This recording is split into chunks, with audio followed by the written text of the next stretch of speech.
So, clickbait title here. All viewers must click. Probably gonna put something like that in the title, but, basically, I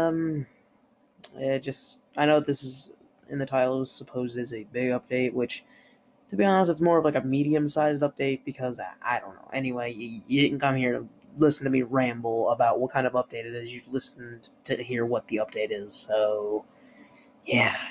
Let's just go on and just gonna tell you guys what all is gonna be changing and what I've been thinking about doing. First up, I think a lot of you probably noticed this, or maybe probably haven't, because who cares about the series I was trying to do.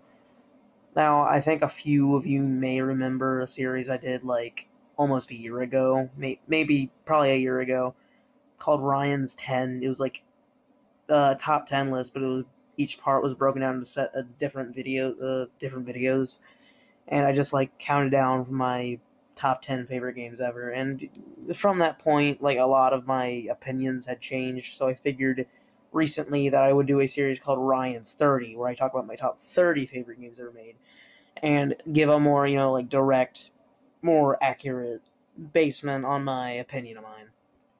Now, the problem with that is, I don't really feel like that's my type of video to do. Personally, I think that the videos that I'm better at doing are just mostly satire stuff. I just don't really feel like I'm good at like sitting there and talking about, I like to script things a little bit, and what I like to do with those videos is I like to just kind of like ramble on. And yes, I don't completely script my videos. I mean, I have a decent idea of what I'm going to say, but when it comes to these specific videos and a few other videos that I've tried to tone down on a lot, I often just find myself as rambling on and on without actually like pausing enough to just kind of assess what I'm saying. Because like when I do this little cut, that's not editing. I don't edit my videos, but that's a different discussion here in a second. But basically, the point is, Ryan's 30. It's not doing well. I'm lucky if any of the videos really get any views, and I only made a few videos on it, which was pretty sad. To be honest, I didn't want to continue the series anyway because it was pretty boring to record. It was really boring to put on the internet. I'm sorry, I just didn't like it. So yeah, I won't be continuing it. Sorry if any of you actually wanted to see what my favorite games were. I mean, a lot of you can probably tell. If you go back and watch through Ryan's 10, I said, like, for Ryan's 10, spoiling it for Ryan's 10 because that's like a show or something, that, that my favorite game ever was Halo Reach. My favorite game isn't Halo Reach anymore. I recently bought the game again, which I still love Halo Reach like it's a child. Like, seriously, like, the amount of hype I had for that game when I was younger, and then it finally came out, and I just loved it. I don't have it anymore. Like, I still love the game, but it's just not what it used to be for me. It's still one of my favorite games ever, and it's still one of my favorite Halo games ever, but it's just not my favorite game ever, or my favorite Halo game ever. Now, is Halo 3 my favorite game ever? Because that is indeed my favorite Halo game currently. No, it isn't. I'll never tell you. And yeah, I figured this would be appropriate to say because I'm pretty much confirming with myself at this point that I will be buying Quantum Break when it comes out. Um, and I've also been planning to review it. Considering that the game's probably going to take 8 to 13 hours to beat or something along those lines, I figured that'll only take me a few days to do because the problem with my reviews is that usually I just get them out way too late. And personally, I don't really think that people should decide whether they're going to buy a game or not based on my review. Like, get a more genuine reviewer for that, not IGN or GameSpot. Don't pick those, but just someone who isn't getting paid to say what they're saying, to give you their honest opinion, non-biased opinion, just on if the game is good or not. So I'll be honest, guys, I was a little too light on Halo 5. I love Halo 5, but the game's not a 9. In fact, I could barely recommend it as an 8. Now, like I said, it's still one of my favorite games ever, and I still love the game, and I love how 343 is just giving us more free content. But basically, I'm just gonna drop the whole 1 to 10 scale thing, and I don't know what I'm gonna do or not. I think I should probably just cut straight to the chase because honestly, at this point, I kind of feel like the 1 to 10 scale thing isn't very good. Okay, say someone like rates a game like a 7.5, like out of 10. You don't know whether to buy the game or not. That's like the middle line to figure out if a game is good or not. You don't know what to buy or not at full price. You don't know.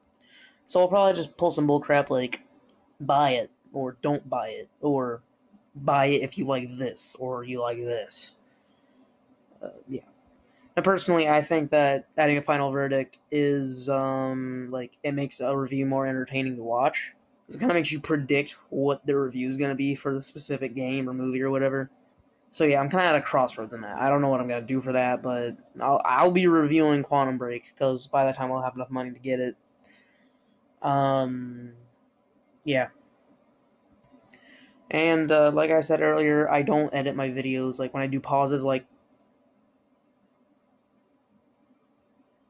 that, that is just me hitting a button. Like literally just like a little pause button at the bottom right corner of my screen. Because of the software that I have that was like instantly installed on my laptop somehow. Screencast, children. I remember the first video I made was screencast, like I was playing Tetris, but basically I don't really have a way of editing my videos, and I've been trying to figure out better ways to do so. It's like, Ryan, just use the YouTube editor. No, the YouTube editor is garbage. Use the editor for the software you have. It doesn't let me edit. It just lets me record. And yeah, that's all I really have to say on editing. It's just that I'm gonna try to find ways to do more of it because I believe I have a flash drive lying around here somewhere, so I could probably like use my actual like desktop upstairs because my room is currently in my basement. My the desktop upstairs to like actually like get software and stuff because this laptop, it's a Chromebook, so it's like not even a Linux. Like it is a weird computer. Like it doesn't even have like F1 keys. It's like a really small laptop, and a lot of the things you could try to install for it just straight up aren't compatible. So like installing editing software is difficult, basically. And like I was trying to say before, what I've always wanted to do with my channel is to do let's plays for video games, which I just straight up don't have the equipment to do, and I'm trying to get the equipment to do so. But lately, I've been kind of wondering. Let's plays are really boring. I don't watch Let's Plays, to be honest. Now, yes, I watch people play video games. Personally, like what I would like to make based on what I like to play. Well, what I would like to make based on like a video that I would prefer to watch is like me talking over gameplay, or like me playing a game that isn't like a Let's Playable game. Like I don't know what I mean by that. Like if you want to play through a game like Alien Isolation, just like make a small series on it, then you're done. Just like a 10-part series or something. Just like a game that's linear. Like I don't know, the new Uncharted game, Halo 5's campaign, stuff like that. Those should be like Let's Plays, okay? Like walkthroughs, but no, those are walkthroughs, okay? Those are like walkthroughs, just walking you through like the story section of the game. Let's Plays are what I would define by just playing a game, like say League of Legends, that isn't like story driven or anything. That is just purely for like bringing it back and forth, just having like recyclable, like not recyclable, but like content that you can bring back, but making it inventive each time to where it doesn't get stale or boring. But at the same time, I don't want to change my channel that much to where people lose interest in it. Because lately, a lot of my favorite YouTubers ever have just been absolutely changing what they're doing, and I'm just losing absolute interest in them. I know I complain about people bitching about, 343 changing Halo, but honestly, I'm not even going to go on that ramble. Just, I don't know. It's like when someone has something good going for them, which I like the content that I make, and then there's just like a complete overhaul and change in everything that you do. I don't like that. I don't like that at all. But anyway, yes. I just had a lot of stuff to heave off my chest there. I'm thirsty. Anyway, yeah. If you enjoyed that, I don't know, subscribe or something. I don't know. Yeah, so there it is. In a nutshell, canceling Ryan's 30, getting a new review system, going to attempt to do some more editing software stuff lately, and some looking into the future of what my channel could be. So yeah, that's all I have to say for now. What do you think of all this? Tell me. You won't tell me. Just stay wet, folks. That's been a long time since I've given that outro. Stay wet. Where did that come from?